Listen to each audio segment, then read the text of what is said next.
지금 우리 당 대선 후보 사상 가장 많은 후보 리스크가 큰 인물이 윤석열 후보입니다. 당을 26년 지키셨다고 하면서 좀 격을 갖추십시오.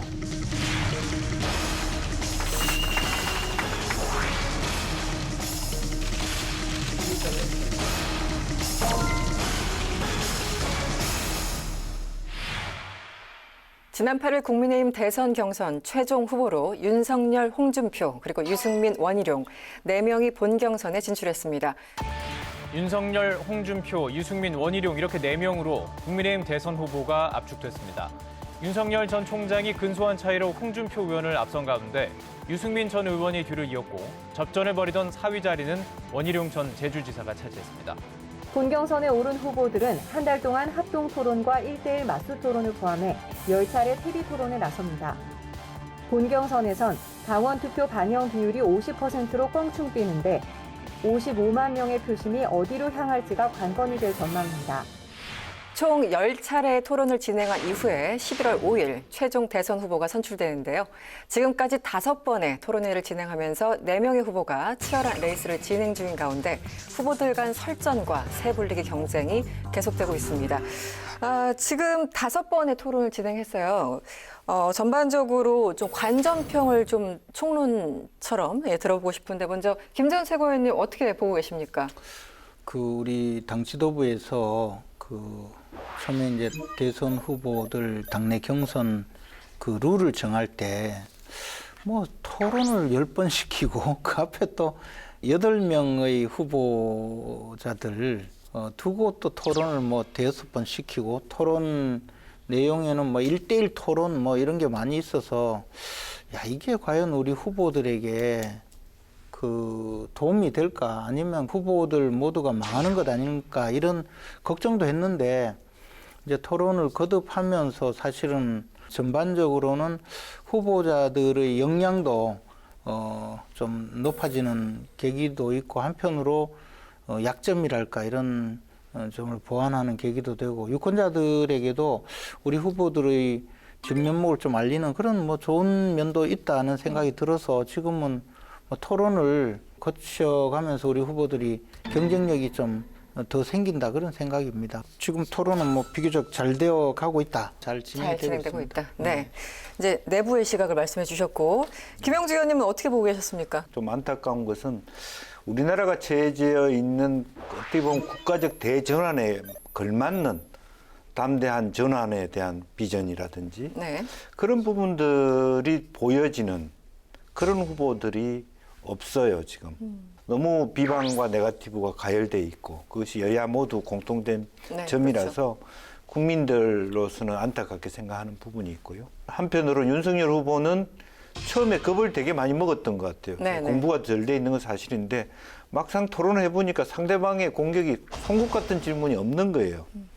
그것은 역으로 보면 다선 의원님들이 그런 정도의 어떤 경쟁력 정책의 어떤 전문성들을 많이 못 갖추고 있다는 반증이기도 해요. 네. 지금 현재 솔직히 여권 내부로는 얼마나 어려웠습니까? 대장동 문제로 인해서 여러 가지 그렇죠. 혼란스러운 이낙연 후보와의 이재명 지사하고의 거의 끝까지 가는 그런 어려운 상황이 있다면 그것을 국가적 비전이라든지 이런 걸 야당의 어떤 몫으로서 이렇게 했다면 국민들이 이번에는 정말 야당을 좀 믿어도 되겠다. 이제 이런 정도의 생각을 가질 텐데 그렇지 않아도 정권 교체에 대한 희구가 많아지고 있는 게 사실이거든요. 그런데 국민들의 요청들을 충분히 받아 안지 못하고 있어요. 그 반증으로 거의 비슷비슷해요. 근데 지금 당내 경선을 보면 말씀하셨다시피 윤석열 후보에 대한 검증이라는 이름으로 사실상 가족 관계 또 개인의 잘못 이런 데 치중하다 보니까 방어하는 것이 굉장히 전문적으로 방어하는 형식이 돼버렸죠. 그러니까 정작 말씀하신 대로 유승민 의원이나 이런 분들 홍준표 의원 같은 분이 정책에 대한 문제점 또는 국가 비전에 대한 문제점 이런 것은 오히려 소홀히 해버리고 그러니까 난타전처럼 되니까 윤석열 후보가 오히려 강해졌어요. 처음 토론할 때 굉장히 힘들어 하니까 왕자까지 쓰고 나왔잖아요. 이게 불안해서. 마음의 안정을 찾기 위해서. 네. 뭐 그거 저는 뭐 좋은 거라고 봐요. 뭐. 그러니까 이제 그런 것도 저도 제 같으면 내가 초보라서 많이 떨리네요. 왕자 쓰면 좀 안 떨린다 그래서 써봤습니다. 아니 죄송합니다. 써주는데 보였습니까? 이러면 아니 끝나는 써주는데 거예요. 뭐 정성이 있어서 지우려다가 뭐 안 지웠다 하면 되는 일이고 이제 뭐 안 써도 그냥 이러면 충분히 대응할 수 있게 그렇게 만들어 버렸죠. 그래서 그런 면에서 보면 토론의 전반적인 수준이 조금 그렇게 유권자들이 기대하는 수준은 되지 못했다는 것이고, 그러면 그게 나아질 거냐? 저는 뭐 별로 나아지지 않으리라고 봐요. 왜냐하면 앞으로도 뭐 지금까지 5번 정도 남은 토론이 비슷하게 진행되지 않을까 생각해요. 저도 이 부분이 좀 궁금했는데 토론을 볼 때 특히 이제 유승민 후보나 원희룡 후보 같은 경우는 뭐 홍준표 후보도 마찬가지지만 정책적으로 공격하면 훨씬 본인들이 우위에 있지 않습니까? 네. 예를 들어 외교든 국방이든 아니면 복지 문제든 질문을 하면서 제압할 수 있는데 토론의 기술을 봤을 때 왜 그 기술을 본인들의 장점을 누르고 뭐 스님 얘기만 물어보고 이 전략은 어떻게 평가를 해야 될까요? 자기 팀 내에서 그런 전략적 토론이 없다고 생각이 들고요. 매우 잘못된 판단을 하고 있다고 보여집니다. 예를 들면 윤석열 후보가 미신을 믿는 사람이라는 그 프레임을 씌움으로 인해서 네. 그러면 국민의힘이 좋아지는 게 뭐지? 그걸 통해서 유승민 후보가 얻는 효과가 뭐지? 오히려 유승민 후보 스스로가 당원들로부터 밉상 효과만 더 부과시키는 거 아닌가. 네. 실제로 그런 예. 면이 있어요. 그리고 윤석열 후보와 손중성과의 관계를 질문한다라는 것은 네. 해당 행위와 같아요. 국민의힘 당원들 입장에서. 만약에 시인을 한다 그러면 자기 당에 굉장히 국기문란 행위를 스스로 그걸 해당 드러내는 행위다. 거잖아요. 네. 그 검찰청 내부 사람들하고 말하자면 당내의 어떤 법률 네. 전문가들하고 뭘 구성했다는 것을 털어라, 인정해라라고 하는 것은 자폭행위나 같은 거고. 네. 그런 질문을 한다? 나는 윤석열이 봤을 때 정신머리가 정상이 아니라고 생각했을 거라고. 네. 그래서 윤석열 후보의 어떤 지지율이 크게 떨어지지 않고 있다. 그런 윤석열 말씀. 네. 후보 지지율이 떨어지지 않는 것은 물론 뭐 지금까지 대응을 잘 했어요. 네. 생각보다. 그리고 여당이나 또는 당내의 경쟁자들이 문제 제기한 내용의 대부분이 입증된 게 하나도 없어요. 너무 오랫동안 계속 사실일 거다라는 전제로 계속 공격하다가 드러난 게 없으니까 이 마취가 됐죠, 사람들에게. 지금 토론회를 이제 거치면서 많은 분들의 평가가 윤석열과 원희룡 후보가 같은 뭐 러브라인을 형성하고 그리고 한쪽에 홍준표, 유승민 후보가 있다 이렇게 보고 있는데 원희룡 후보의 어떤 전략이랄까요? 기본적으로 어떻게 평가를 하십니까? 그 전에 여러 명 토론에서 사실은 원희룡의 역할이라고 하는 게 굉장히 좋은 역할들을 많이 해왔습니다. 굉장히 서로 간의 후보가 간극이 멀어졌을 때 네네. 중간을 이렇게 말하자면 메꿔줄 수 있는 네. 또 윤석열을 공격하는 상대방이 지나치게 공격할 경우에 그걸 또 자제시키는. 제어해 줄 수 있는 네네. 그런 의미에서의 자연스러운 부분이 있고 또 하나는 저 1위 후보를 네네. 같이 가까이 했을 때 네. 같이 상승하는 효과들이 있을 수 있다라고 생각이 들고요. 실제로 당선 가능이 높은 후보하고 잘 사귀어 나가지고 차후에 내가 나쁠 일이 없다. 정치적으로. 네. 예. 네, 그런 것들도 포함되어 있는 거고 그리고 굳이 뭐 문석열을 뺀 나머지 후보하고 친하게 지내서 덕볼 게 별로 없다. 사실은 뭐 그런 면이 있을 수도 있죠, 심리적으로. 근데 전략적으로 보면 원희룡 후보 입장에서는 사실 자신이 정치적으로 가장 이제 돋보이는 방법은 그 1위 후보를 아무리 공격해도 그 표가 자기한테 안 와요. 2등이나 뭐 정 흘러내리면 3등까지 네, 가고 네, 네. 오히려 2, 3등을 공격하는 것이 훨씬 그게 유효하거든요. 그렇기 때문에 전략적으로 자신이 이길 수 있는 방법을 선택을 하고 있다고 보여지고요. 현실적으로는 윤석열 후보하고 원희룡 후보는 비슷한 주장을 많이 하고 있어요. 그리고 윤석열 후보를 도와준다기보다는 자기에게 가장 유리한 방법으로 하기 위해서 특히 이제 유승민 후보, 홍준표 후보를 상대로 하는 것이죠. 홍준표 후보가 이제 좀 시원스럽게 대중과 그 교감하기 위해서 공약이라든가 또는 정책적인 이야기를 많이 하는데 그게 시원한 것은 허점이 많잖아요. 아무래도. 그러니까 공격하기가 좀 좋다고 보여지고 네, 네. 유승민 후보에 대해서는 뭐 그냥 그 좀 무시하는 걸로 가지 않는가. 최근의 여론조사를 보면 네. 유승민 후보를 이기는 여론조사도 나와요. 그것이 이제 최근에 뭐 대장동 일타 강사뿐만 아니라 토론을 통해서 보여준 여러 가지 모습이 원희룡 후보의 좀 우호적인 분위기로 가는 느낌도 좀 받을 때가 있거든요. 그러니까 저는 원희룡 후보는 굉장히 현명하게 그 방향을 정했다고 보고, 그렇지만 절대로 윤석열 후보를 도와주지 않고 시시때때로 또 공격도 해서 네네. 자기가 독자적이다라는 걸 보여주고 있고요. 각자 자신이 가장 그 유권자들에게 어필할 수 있는 방법으로 가고 있다고 보여집니다. 지금 이런 가운데 윤석열 후보의 어떤 발언들이 계속 문제가 되어 왔었죠. 제주토론회 기자간담회에서는 당 해체 발언에서 논란이 되기도 했었고요. 지난 19일에는 급기야 전두환 전 대통령을 놓고 군사 쿠데타와 5.18만 빼면 정치는 잘했다. 이렇게 발언해서 상당히 비판을 받고 있습니다. 어떻게 보였습니까? 자기 캠프의 대변인들을 되게 힘들게 하는 계속적인 그렇긴 김병민을 이렇게 보면 죽을라 그래요. 하루하루 토론회 끝나고 나면 그 다음날 해명하느라고. 네, 극한 직업. 예. 네. 앞뒤를 재지 않고 발언함으로써 계속 실수가 이어지고 있고, 이제 그런 부분에 대한 국민 일반의 실망들, 준비가 덜 돼 있다라고 하는 부분들이 누적되고 있습니다. 전두환 전 대통령에 대한 문제도 호남 사람들조차도 이런 발언들, 여러 가지 하나하나의 발언들이 다 예민한 어떤 반응을 그럼요. 낳아낼 수 있는 발언이라서 그런 의미에서 정치적인 훈련이 안 돼 있다는 것이 분명히 느껴져요. 결론적으로는 국회의원을 한번 해봤다는 경험을 가진다는 것이 얼마나 중요한지가 계속 나오고 있다. 증명되고 예. 있다. 네. 그러나 지금 그런 그 발언들 자체가 국민들에게 실망을 안기지만 저 후보가 크게 당내에서 위기를 겪는 것은 아직까지 아니다. 저는 그렇게 봅니다.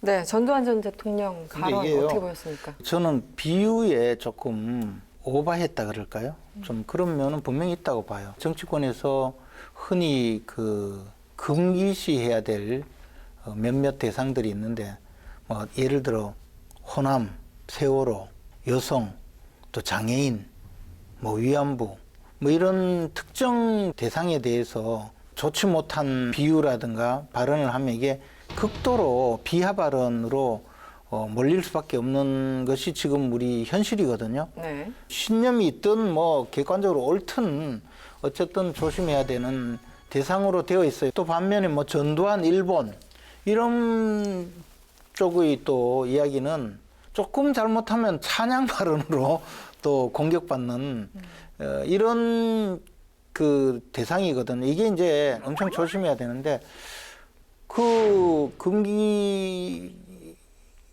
될 단어인 전두환과 호남이 같이 들어가 있거든요. 네. 국가를 시스템으로 운영하겠다. 만약에 꼭 이 이야기를 해야 되겠다면 전두환 대통령이 다 잘못했지만 그래도 부하에게 맡기고 전문가에게 국가를 운영하게 한 부분은 그런 부분에 대해서 칭찬하는 사람도 있더라라고 했으면 비난은 안 받았을 거거든요. 네, 일단 알겠습니다. 이 고발 사주 의혹에 대해 다시 한번 좀 파장이 일고 있는데, 김웅 의원과 조성은 씨의 녹취록이 공개가 됐습니다. 윤석열이라는 이름이 3번 등장했고 채널A 사건도 등장을 했죠. 이 녹취록 내용을 두고 여러 가지 논란이 좀 커지고 있는데, 제가 그 프로그램 봤거든요. 네네. 그 뭐 내용은 뭐 별 내용도 없어요. 이 윤석열이라는 이름을 내보내기 위해서 상당히 노력을 많이 한 프로그램인데, 김웅 의원이 내가 고발장 내면 윤석열이 내라고 한 것처럼 윤석열이 뭐 지시한 것처럼 된다든가 뭐 그걸 김웅 의원이 이야기했다는 게 그 내용은 전부 다거든요. 그러면 김웅 의원이 나와서 왜 그런 이야기 했는지 김웅 의원한테 물어보면 돼요. 아니 도대체 당신이 왜 이런 이야기 했습니까 하고 확인해 보면 되는데, 지금 이제 김웅 의원이 자신의 사법적인 판단을 받아야 되니까 네네. 입을 다물고 있으니까 우리가 뭐 그 사람의 이야기를 두고 왜 이런 이야기를 했을까? 이거 윤석열이 문제가 있는 것 아니냐? 뭐 그런 이야기를 하고 있는 거거든요. 그렇게 따지면 뭐 대장동 그분 이야기는 뭐 훨씬 더 하죠. 윤석열 이름이 나왔으니까 윤석열일 거다. 이렇게 계속 몰아붙이기 위해서 네. 만든 프로그램이 아닌가. 그리고 그것은 제가 봤을 때 별로 큰 효과가 없다. 예, 진실과는 무관한 내용이었다 그런 생각이 들어요. 윤석열의 지시냐 아니냐와 상관없이 이런 계획이 있다는 게 굉장히 중요하고 큰 의미를 지닌다라고 보는 거죠. 그러니까 김용원 스스로가 왜 그런 어떤 동기로 그런 역할을 했는지라고 하는 부분도 말끔하게 해명이 돼야 되고요. 이제 실제로 보면은 김용원 입장에서도 이것을 누군가가 알면 안 되는 일이었기 때문에 자기도 드러나고 싶지 않았고 또 자기로 인해서 이런 일이 드러남으로 인해서 피해자가 될 윤석열도 보호하고 싶었고 이런 부분이고요. 윤석열이 지시한 거하고 아무 상관이 없이 진행되는 일일 수 있습니다. 다만 손준성이 어떤 역할을 했는지가 아직 모르는 상태고 또 손준성이 했다는 것이 바로 직접적으로 윤석열의 지시냐 하는 것도 한참 더 규명해야 되는 부분이라고 보여집니다. 다만 현재의 대선 전국에 앞서서 이재명의 그분 그리고 김웅의 그분 그렇게 같이 다투다가 헤매다가 대선판이 끝나지 않을까 아무 규명도 없이 그러기에 상당히 좋은 호재다 그렇게 양쪽 다. 보입니다. 네. 알겠습니다. 지금 대선 경선 얘기를 하고 있는데요. 이강 세제죠. 사실상 이제 윤석열, 홍준표 후보가 굉장히 엎치락뒤치락 여러 가지 여론조사가 나오고 있는데 그래서 가장 지금 양쪽 다 급합니다. 세불리기 해야 되고 과시해야 돼요. 대표적으로 주호영 의원 대구에서 내리 5선을 하셨죠. 주호영 의원이 윤석열 캠프로 갔고 또 대선 후보였던 최재형 후보는 홍준표 후보 캠프로 갔습니다. 어떻게 보였습니까, 김영주 의원님? 똑같이 이제 세분리를 하고 있는데 왜 이렇게 대조적인지 모르겠어요. 네. 그러니까 주호영 의원이 윤석열 캠프에 간 거는 꽤 득이 될 것처럼 느끼고 안상수 최재형 이런 분들의 홍준표 캠프의 합류가 오히려 더 비난함을 가난하다라는 것을 더 여실히 나타내는 오히려 네. 그런 아주 대비되는 그런 느낌들이 있습니다. 그러니까 윤석열 캠프는 이미 많아 있는데 더 보태지는 느낌. 네네. 홍준표 캠프는 워낙 없다 보니까 지금 막 가리지 않고 누구라도 받아들이는데 별로 보탬이 안 되는데 어쨌든 한 카트는 하루는 넘길 수 있는 그런 모습이 다시 아닌가. 한번 채찍병. 네. 아니 저는 근데 최재형 후보의 이 합류는 굉장히 의미가 있다고 봤어요. 최재형 전 감사원장은 상징성이 있었거든요. 당초에 우리 당에 처음 입당할 때는 우리가 열렬히 환영도 하고 굉장히 소중한 인재라고 생각했는데 그분이 우리가 보기에는 윤석열 그 후보 쪽으로 가지 않을까 생각했는데 홍준표 후보 쪽으로 갔거든요. 그것은 뭔가 이제 홍준표 후보 쪽으로 세력이 좀 쏠린다라고 일반 국민들에게는 느낌을 줄 수가 있어요. 그런 의미에서는 단순히 전직 국회의원 한 분이 오시는 것보다는 더 의미가 있다고 봤어요. 최재형 감사원장이 본인이 갖고 있는 지분이라든가 지지율의 합류 의미보다는 훨씬 컸다는 생각이 들었습니다. 네. 알겠습니다. 지금 11월 5일 일단 결정이 되기 때문에 치열한 시간이 진행되고 있는데 이 가운데 이준석 대표 발언이 귀에 탁 걸렸어요. 황교안 전 대표를 향해서 부정선거론자들은 대선 기간 중에 당 언저리에도 발도 못 붙이게 하겠다. 굉장히 강력하게 얘기를 했는데 어떻게 보였습니까?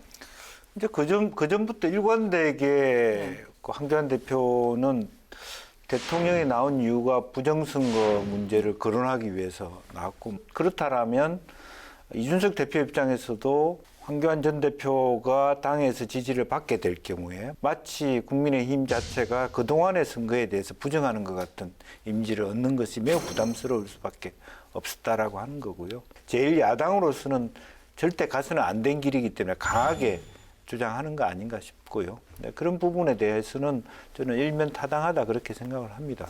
황 전 대표는 왜 이렇게 일관되게 부정선거론을 주장하는 걸까요? 의원님 어떻게 보셨습니까? 저는 그에 대해서 관심도 없고요. 그분이 왜 그런 생각을 하는지 모르겠는데 당내 경선에 그 여론조사나 당원 투표가 조작되었다 그렇게 이제 주장을 하고 있어요. 또 실제로 근거를 제시하지 않길래 그렇더라도 제가 당내 경선 자료를 전부 확인하고 조사를 한 상태거든요.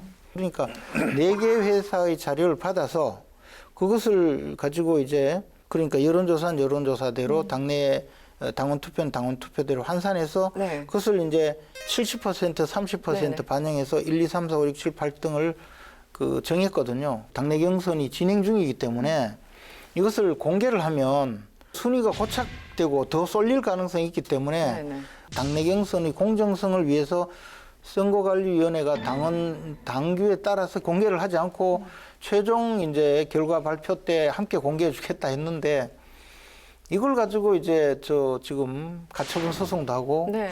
저를 포함해서 고발을 했어요. 지금 이제 당내 경선에 대해서 이제 그렇게 이야기하면서 당을 지금 불신하는 풍조를 만들고 이것은 당에 대한 심각한 해당 해당입니다. 행위죠. 근데 뭐 황교안 전 대표가 그만큼 당을 지금 뭐 무너뜨릴 만큼 영향이 있는 게 아니라서 저는 그냥 스컹크 정도다. 뭐 그죠? 굳이 이렇게 비유를 예. 해주시네요. 네. 그냥 무시하고 넘어가자. 뭐 어쨌든 지금 그래서 좀 넘어갔으면 네네. 좋겠는데 이분이 뭐 왜 고발까지 나를 무시하느냐 해서 더 이제 크게 일을 벌이고 있어요. 알겠습니다. 그 뒤에 추진 상황은 제가 좀 나중에 여쭤보도록 하겠습니다. 여론조사 얘기하셨으니까 쭉 이어가 보죠. 스컹크라니까요. 스컹크. 네. 여론조사 문항 조율을 이제 시작했다고 해요. 국민의힘 그 선관위에서. 사실 여기서 엄청나게 싸우잖아요. 본선 경쟁력을 묻느냐, 뭐 적합도를 묻느냐, 뭐 사지 선다냐, 뭐 두 분 다 워낙 경험이 많으시니까 이제 정말 싸움이 제대로 된 싸움이 시작된 것 같긴 합니다. 어떻게 보십니까? 아무래도 이제 뭐 각 캠프 안에 여론조사 전문가들이 가서 문항 하나 가지고 싸우게 될 것 같아요. 크게 보면 두 가지 아니겠습니까? 이제 양자 대결로 이렇게 이재명하고 누가 경쟁력이 있느냐를 갖고 할 것인지 아니면 그와 다르게 이제 국민의힘 대선 후보로서 누가 적합하냐, 네네. 적합도로 갈 것인지 네. 뭐 여러 가지 몇 가지 문안을 가지고 토론을 할 텐데 구체적으로 어떤 그 캠프 내부의 전략은 저는 잘 모르겠습니다. 예. 의원님 이게 좀 이상한 게 외부에서 보면 좀 이해가 안 되는 게 룰이잖아요.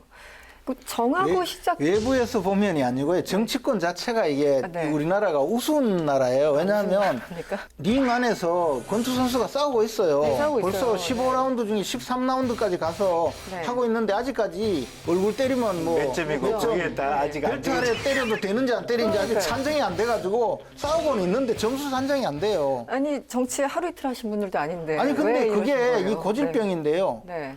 룰이란 거는 원래 당헌 당규에 다 나와 있는데 선거 때 되면 다시 만들자 해서 마지막에 어쩔 수 없이 초읽기에 몰리면 그때 가면 이제 전부 바쁘니까 그때까지 미뤄오는 악습이 있어요. 지금 우리 당도 너무 심한데요? 네. 우리 당도 지금 1일부터 투표거든요.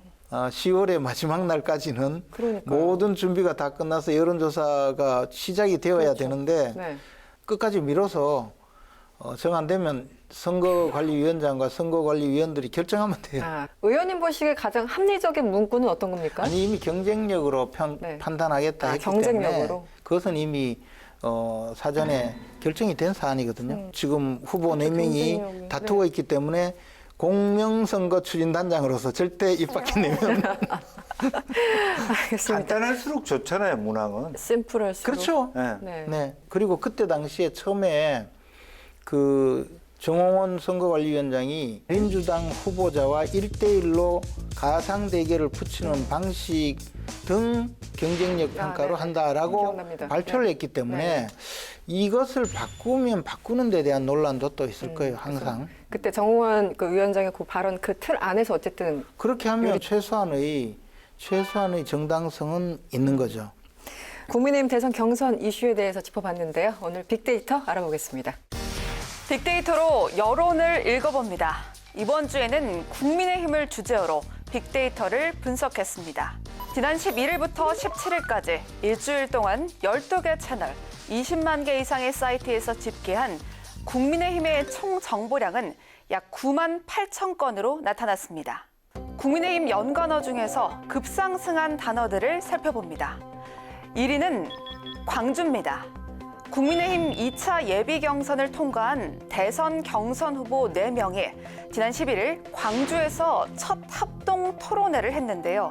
국민의힘이 당의 불모지나 다름없는 호남에서부터 본격적인 대선 레이스를 시작하면서 광주가 급상승 연관어 1위를 차지했습니다.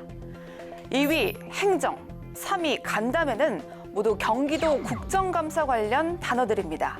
국회 행정안전위원회는 지난 18일 이재명 경기도지사를 출석시킨 가운데 국정감사를 실시했는데요. 이에 앞서 지난 13일에는 국민의힘 의원들이 경기도청을 찾아 현장 간담회를 열고 경기도가 국정감사 자료 제출 요구에 비협조적이라며 항의하면서 행정, 간담회라는 단어가 급상승 연관어로 집계됐습니다. 4위는 정당입니다.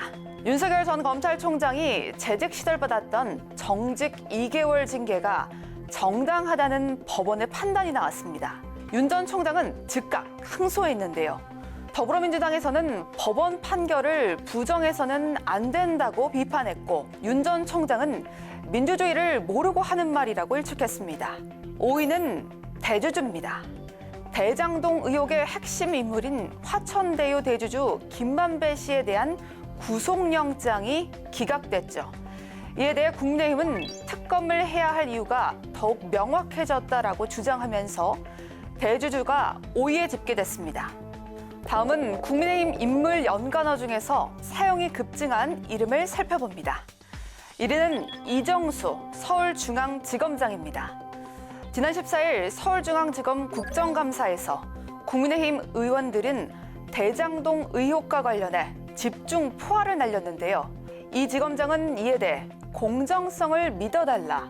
회계사의 녹취록에 등장하는 그분은 정치인 그분이 아니다라고 답하면서 화제가 됐습니다. 2위는 설훈 더불어민주당 의원입니다. 이낙연 캠프 측 설 의원은 경선 내내 이재명 후보를 향한 날선 공격을 이어나갔는데요.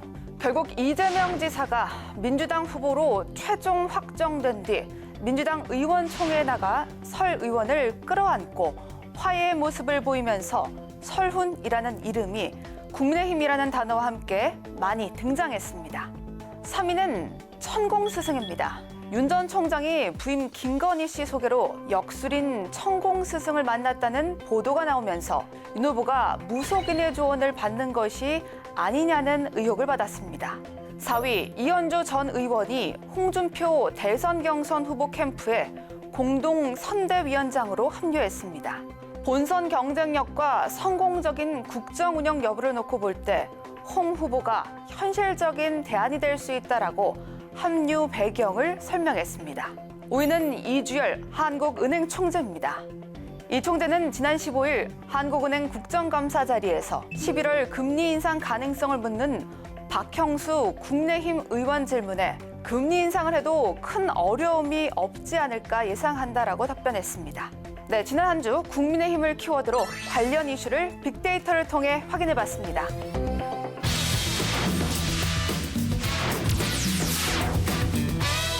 더불어민주당 대선 후보로 선출된 이재명 후보가 경기도 국정감사에 출석하면서 정치권을 뜨겁게 달궜습니다.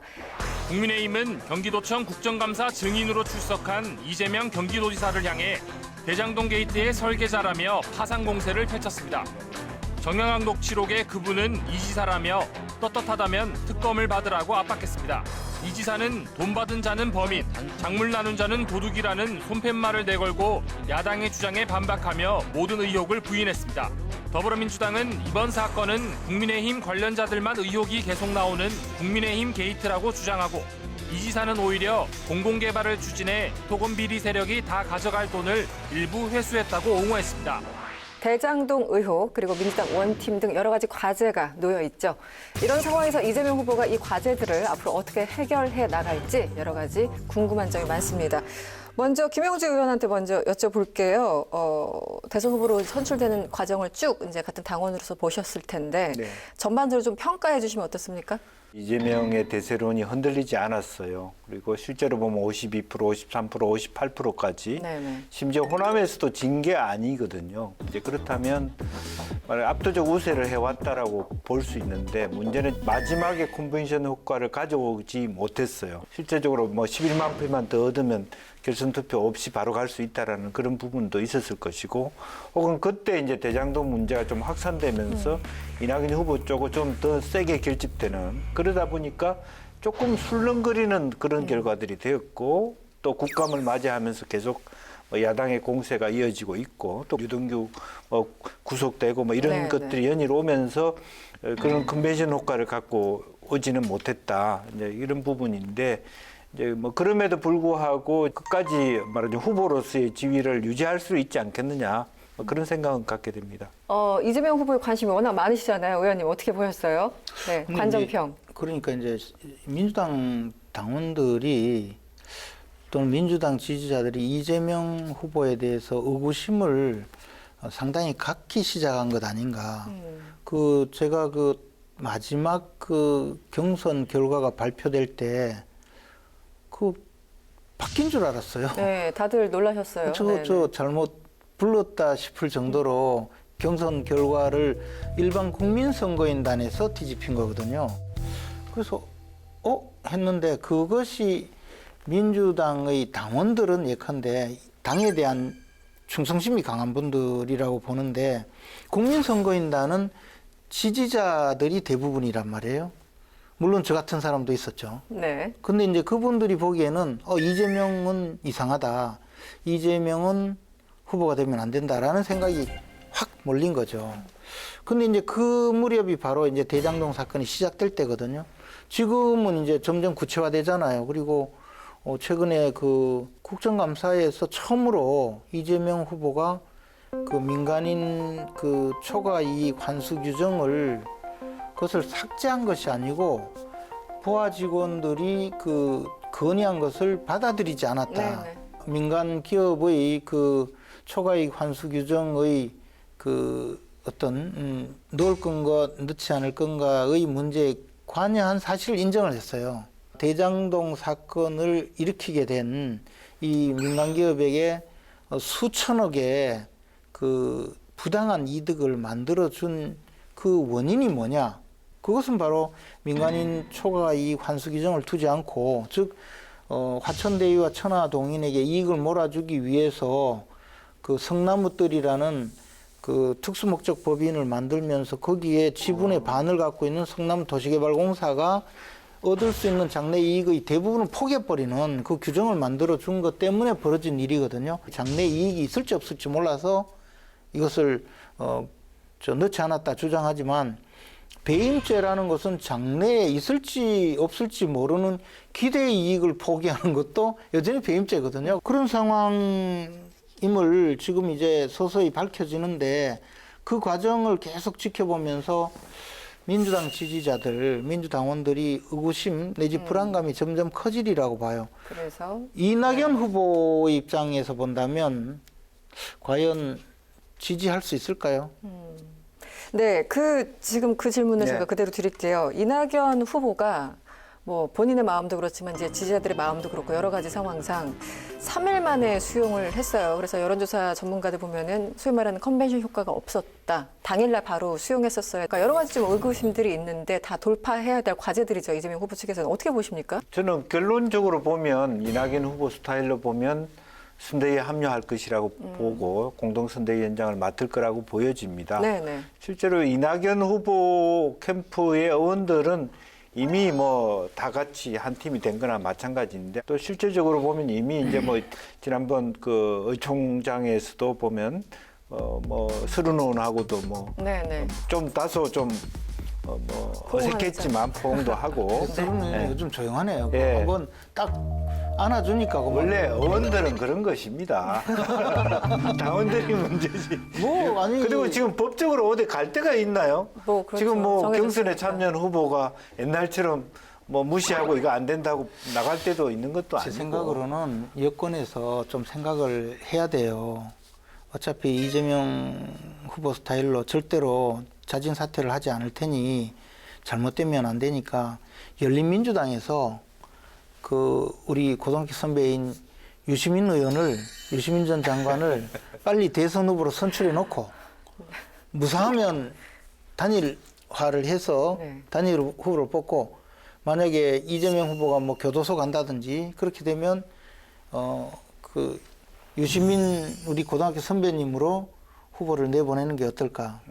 정말 근데 의외의 인물을 꺼내시네요, 오늘. 아니 우리 유시민. 고등학교 선배님. 아, 그랬어요. 친분 과시. 네, 넘어가도록 하겠습니다.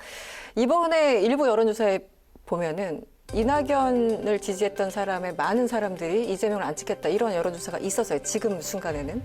근데 앞으로 좀 많이 변할 수 있을 거라 보십니까? 어떻게 보세요? 호남에서의 우리 당의 지지율이라든지 이재명 후보의 지지율도 많이 떨어져 있는 부분들이 있습니다. 이제 그런 면에서 제가 걱정스러운 것은 이제 투표율, 투표장에 가고 싶지 않는 부분들에 대해서 고민을 좀 해야 될 거라고 보여지고 네네.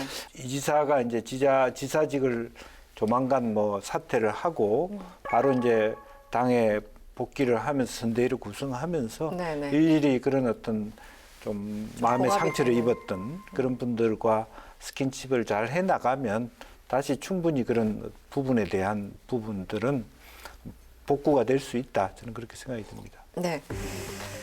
18일에 국회 행안위가 있었고 지난 20일에는 이제 국토위가 있었죠. 뭐 이재명 국정감사다 이런 이름까지 붙인 그런 시간이었습니다. 전반적으로 좀 평가해 주시면 어떨까요? 이제 우선 이재명 그 경기지사 자격으로 내가 가서 뭐 국민들께 소상히 내용을 알려드리고 뭐 잘못된 것은 잘못되었다 하고 오해하시는 것은 오해하시는 대로 풀어드리겠다 이런 마음으로 온 게 아니잖아요. 그냥 드디어 뭐 내가 카메라의 주인공으로 서서 뭐 내 하고 싶은 이야기 다 하겠다 이런 마음으로 왔거든요. 그 질문 과정에 보면 크크거리고 뭐 무슨 완전히 비웃고 이랬잖아요. 그것은 오히려 저 사람 많이 당황하는구나. 뭔가 들통날까 봐 두려워하는구나. 그런 생각이 들었어요. 근데 그런 태도로 나왔기 때문에 질문하고 나서 답변 기회를 줘봤자 이재명 경기지사는 이재명 지사대로 그냥 뭐 대남방송 하듯이 뭐 알든지 뭐 듣든지 말든지 네네. 뭐 일방적으로. 예, 네네. 그냥 뭐 믿거나 말거나 뭐 나는 내 이야기 한다. 그러니까 이런 국정감사가 사실 국민을 모욕했다고 봐요. 국정감사를 이제 평가를 두고 뭐 그 날카로운 한 방이 없었다. 그래서 국민의힘을 비판하시는 분도 있고 지금 김재원 최고 말씀하신 것처럼 이재명 그래도 지사 태도가 좀 문제였다. 뭐 여러 가지 좀 혼재된 평가들이 있어요. 저는 태도의 문제가 아니고 네네. 아예 처음부터 국정감사 자체를 네. 선전의 장으로 활용하려고 한 거지 그 태도의 문제가 아니고 네네. 처음부터 시작 자체가 그랬다는 거죠. 이재명 지사가 이렇게 편안하게 앉아 있도록 한 것은 결과적으로는 국민의힘 의원들이 실력이 없는 거고 뭐 송곳 같은 질문들이 아예 없는 거죠, 내용. 그래 그런 부분들이 맹탕이었다라고 하는 부분이고요. 더 우스운 것은 서울시장의 태도예요. 서울시 국감에서 경기도 국감 내용을 가지고 시장이 나온 거예요. 나는 그것은 아무리 뭐 이재명 국감이라 하더라도 서울시에는 서울시의 현안 가지고 질문을 하고 답변을 해야죠. 네. 네, 나는 그걸 너무 과했다 그렇게 생각이 들고 뭐 수많은 화살을 쐈는데 한 사람도 이재명을 맞추지 못하는 그런 만평이 나왔다시피 실제로 소리만 크게 났지 내용을 갖추지 못했다 그렇게 생각이 듭니다. 그런데요, 김용판 의원이 이번에 조폭 연루설 그리고 사진 나중에 뭐 착잡하다 이렇게 발언을 하셨는데 어떻게 보였습니까? 이 사진 조금만 확인해도 그분이 뭐 그냥 국회의원도 아니고 경찰청 2인자까지 지내신 됐잖아요. 전직 경찰인데 네, 서울경찰청장까지 하셨죠. 그리고 네. 통상적으로요 현금을 촬영한 사진은 그 계좌 추적하고는 다르잖아요. 증거력이. 그렇기 때문에 제일 먼저 해보는 게 사진 속성이에요. 그래서 위치도 나오는 사진들이 많거든요. 네네. 더 나가서 어떤 경우는요, 금액을 확인하기 위해서 저의 돈다발이 몇 개인지 정확하게 헤아려 보기도 해요. 일일이 전부 확인해서 그것이 확인되었을 때 그때 제시하거든요. 그 수사기관에서는. 네네. 근데 이번에는 어떻게 저렇게 그냥 했을까? 이제 뭐 제보자의 말을 너무 믿었겠죠. 그런 측면은 있는데 그러다 보니까 이제 정치권의 흔히 이야기하는 완벽한 되치기를 당했어요. 완벽한 되치기. 예, 실제로는 그 조폭 행동대장이라고 한 그 친구가 이야기한 것이 다 거짓말이라고 저는 믿지는 않아요. 진실일 수 있다고 봐요. 뭐 5천만 원을 줬다는데 그거 보면 5천만 원이 아니에요. 5천만 원보다 훨씬 많아요. 그러니까 네네. 사진이 잘못된 거죠. 그러면 그것을 먼저 물어봐야 되거든요. 두 번째는 자신이 신분을 드러내고 진술까지 하고 내가 돈을 줬다고 이야기해서 얻을 이익이 별로 없어요. 그리고 잘못되면 크게 처벌을 받을 가능성이 있고 네네. 그럼에도 불구하고 이야기하는 이유를 확인을 해봐야 돼요. 왜 이런 이야기를 하느냐. 그것까지 확인을 하고 좀 제대로 했으면 이재명 지사를 그냥 끄집어 내릴 수도 있었는데 그것이 좀 아쉽죠. 아쉽다. 네. 제한테 넘어왔으면 제가 아주 제대로 했을 텐데. 국감 때 판넬을 만드는 이유가 뭡니까? 네. 판넬 드는 순간 모든 사진 기자들이 막 플래시 그쵸. 세례를 하잖아요. 집중되죠. 그만큼 네. 사진 하나가 갖고 있는 집중력이 큰데 그런 면에서 그런 확인 없이 그걸 올렸다라고 하는 건 매우 실망스럽고 더 실망스러운 것은 김용판 의원의 그런 발언을 전제로 그 다음날 말하자면 김경현 원내대표가 네네. 공격을 한다. 네네. 그런 것들이 야당에 대한 신뢰를 떨어뜨리는 배경이 됩니다. 실제로 그나마도 그날 경기도 국감에서 새로운 거 하나도 없었고 새로운 거 하나 나온 게 그거다 이렇게 된 거잖아요. 그래서 사실은 국감에 대한 전반적인 어떤 네. 실망감을 더 높이는 결과를 만들었다 그렇게 보는 근데 거죠. 저는 하여튼 김용판 의원이 질의할 때 이재명 지사가 키득키득 웃고 막 애써 무시하려는 태도를 보이는 거 보고 저게 맞구나라는 심정을 가졌어요. 수사관은 이런 심정을 갖는 게 굉장히 중요해요. 네. 그래야 그런 시각으로 세상을 보지 마세요. 아니 정말 이것은 제가 나중에 두고 보면 드러날 거라고 봐요. 저분은 뭔가 지금 잠 못 자는 일이 또 생긴 거예요. 네. 그 대장동 의혹에 대해서 조금 짚어보고 가면 유동규 전 본부장은 구속됐고요. 구속적 부심 기각돼서 계속 구속 유지 상태고 김만배 전 기자는 천대우 대주주죠. 그분은 이제 영장 기각됐고 또 남욱 변호사 체포했는데 48시간 이내에 일단은 풀어줬어요. 어떻게 지금 그분 가지고 지금 논란이 계속되고 있는데. 근데 전반적으로 어떻게 보세요? 지금 이 사람들은요. 네. 수사가 단순해요. 김만배 남욱에 대해서는 이제 이 부당이득을 수천억의 부당이득을 거두게 되면서 성남시에 그만큼 손해를 끼친 거잖아요. 이게 이제 배임죄예요. 그래서 유동규가 배임죄로 1차 구속이 되어 있고 거둔 수익을 권한 있는 사람들 그러니까 공무원이든 이런 사람들에게 돈을 주면서 뇌물 공여죄가 되잖아요. 이 두 가지 부분을 우선적으로 입증을 해서 빨리 사회로부터 격리시켜서 이 어떤 논란의 불을 끄려는 것이 검찰의 기본적인 수사거든요, 지금. 그러니까 이 진실에 다가가려는 노력이 아니고 지금 검찰이 뭐 하느냐, 검찰 수사가 엉터리다 하니까 그거 어떻게 모면하기 위해서 하루하루 그것만 하고 있는 거거든요. 이 사건 수사의 본질은 말씀드린 대로 이런 수천억 내지 조 단위의 이익을 화천대유 천화동인 이 민간업자들에게 제공하게 된 원인이 무엇이며 어떤 경로로 그러한 이익을 줬으며 그렇게 거둔 이익을 어떻게 나눠 가졌느냐 이 전체를 봐야 되거든요. 그러면 이재명 당시 성남시장이 수사 대상이 아닐 수가 없어요. 결재권자이고 결재를 10번이나 일단 했잖아요. 제가 보기에는 빨리 이재명 당시 성남시장을 조사해서 배임죄의 주범으로 조사를 해야 돼요. 그리고 성남시의원들에게 30억, 20억을 줬다, 그다음에 50억을 받은 사람들이 있다, 그 외 법률 자문 그룹이 30명이나 된다.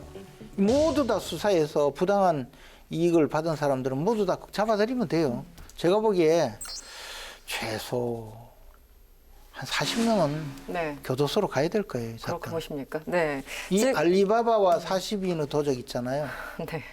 그 주범은 알리바바인데 알리바바가 이재명 시장이 될지 안 될지는 모르겠고 그거는 이제 열심히 수사를 하는 결과에 따라 다를 텐데 이 사건 제가 보기에 이미 한 40명 이름이 다 나와요. 알겠습니다. 정영학 회계사가 검찰에 제출했던 그 녹취록을 이제 기반으로 쭉 수사를 하고 있고 뭐 계좌 추적도 지금 하는 거 같고 여러 가지 수사가 진행 중이고요. 그런데 김만배, 뭐 남욱 각각 거기 플레이어들은 각각 자기한테 유리한 얘기밖에 할 수 없는 상황이잖아요. 누구나 뭐 그렇듯이. 뭐 남욱 변호사는 그분이 이재명 후보와 관련이 없다, 뭐 CR도 안 막히더라 등등 얘기를 했는데 지금 검찰 수사 어떻게 보고 계십니까? 저는 큰 틀에서 저는 두 가지 정도를 좀 구분했으면 좋겠습니다. 하나는 민간과 공공이 함께 개발한 과정 전체에 대한 객관적인 감사가 필요하다. 그 땅의 대부분을, 개발할 만한 땅의 대부분을 그 실제로 하천 동일했던 전신에 그 사람들이 갖고 있었기 때문에 실제로 그 지방선거 때의 공약인 말하자면 그 원주민 중심의 개발이라든지 공공개발을 하기 어려운 상태에 있었다. 이미 저축은행 같은 데 저장을 다 펴서 대출을 받은 상태라서 다른 실제로 뭐 선거 전에 우리가 공약한 거를 이행하기 쉽지 않은 상태에서 출발했다는 부분이 있습니다. 그래서 그런 역사적 맥락과 배경 속에서 왜 이 당시 시장이 실제로 그런 공모를 할 수밖에 없었고 고정된 말하자면 수익만 가져올 수 있는데 만족해야 되는지에 대한 객관적인 어떤 추론이 전제로 한 감사가 필요한 것 같고요. 지금은 특혜가 같기 때문에 잘못된 것이고 잘못된 걸 전제로 배임죄라는 그 과정에서 출발하는 그 전제잖아요. 그때부터는 이제 유동규와 이재명과의 관계라든지 김만배의 관계라든지 그런 것을 좀 구분하는 전제에서 출발해야만 이게 원만한 종합적인 수사가 될 수 있지 않느냐는 생각이고요.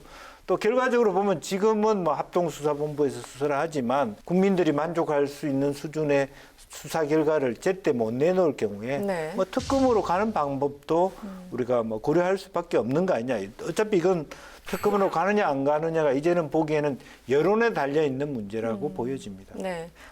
국민의힘은 계속 특검으로 가자라는 입장이셨죠, 처음부터.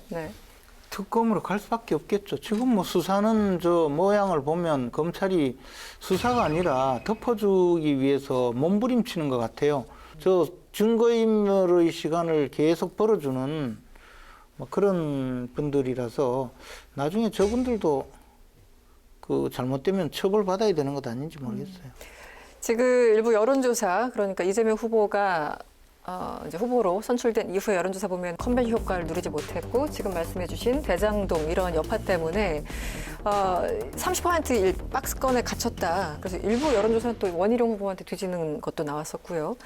어떻게 돌파 가능성이 충분히 있다 보십니까? 어떻게 좀 마지막 전망을 해주시면. 이런 형국이 이제 10월 정도까지 지속될 거라고 보여집니다. 근데 이제 남욱 변호사가 입국을 했고 여러 가지 수사가 일정 정도 진도가 나고 국감이 끝나고 실제로 11월 5일 날 어쨌든 그 국민의힘의 후보가 만들어지고 우리 당의 이제 선대위도 구성되고 나면 국면의 전환이 온다 그렇게 생각이 듭니다.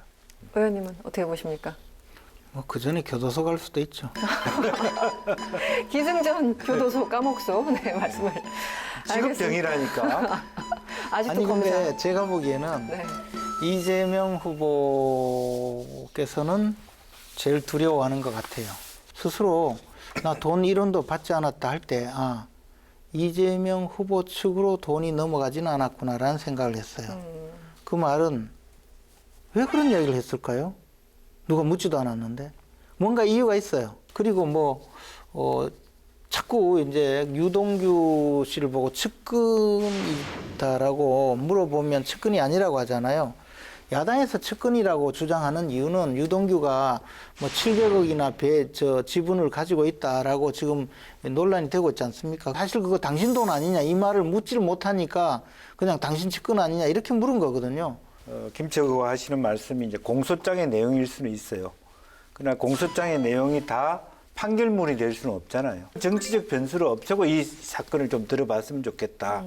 기초자치단체장이 행사할 수 있는 권한 내에서 자기 행사가 어디까지 범죄 사실이고 어디까지 권한일 수 있느냐. 물론 특혜를 많이 주게 됐다라는 결과적으로 손해를 끼쳤다는 것이 다 그러면 죄인이 되는 것이냐. 이제 그런 부분에 대해서 그게 배임죄예요. 그게 이제 검찰의 시각이라는 검찰의 것이죠. 시각이 아니고 법이 그래요. 배임죄가. 그거는 이제 기업의 논리고 기업의 행정자치기관에 그러니까 의도적으로 그것을 원하는 거하고 더한 거지. 나라 재산을 털어먹었는데. 알겠습니다. 네. 두 분도 지금 검찰 수사처럼 계속 결론이 안 날 것 같은 생각이 들어서 여기서 마무리하겠습니다.